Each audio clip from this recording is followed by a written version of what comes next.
Man liekas, ka olimpiskās spēles skatās pat tie cilvēki, kas vispār par sportu galīgi nefano un kas saka, ka sports viņiem ir iebjās, jo vienkārši pārējie piespiež viņus piedalīties. Tas ir kā tāds milzīgs āzartisks totalizators, kur katrs piedalās, katrs fano par savējiem.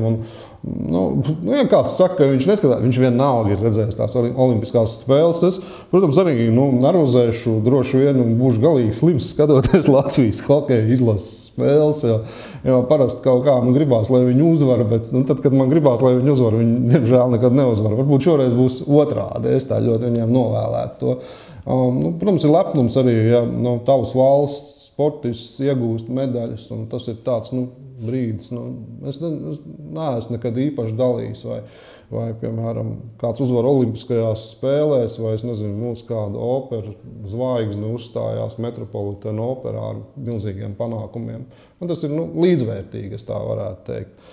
Kas attiecās par to politisko visu, kas tur apakšā ir, man drusku riebjās tas, ka sportu vai literatūru vai kultūru mēģina jaukt kopā ar politiku. Ja? Ko lai tie sportisti iesāka? Viņi ir gatavojušies. Ja?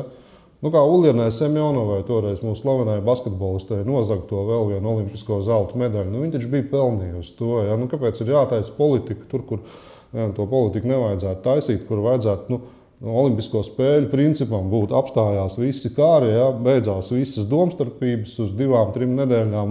Mēs dzīvojam civilizētā pasaulē, tad 2 nedēļas mēs tomēr varētu kaut kā pietaupīt savas tās politiskās batālijas, bieži vien diezgan tūredzīgās un dot sportistiem iespēju. Kāda jēga tad vispār tās olimpiskās spēles taisīt? Bet, protams, ka mūsdienu pasaulē jau arī laikam ir tā, ka par politiku runā visi un visur, un varbūt no vienas puses debatēt tur, kamēr tas neizraisa kaut kādas stulbas un vardarbīgas lietas, kāpēc nedebatēt arī par politiku?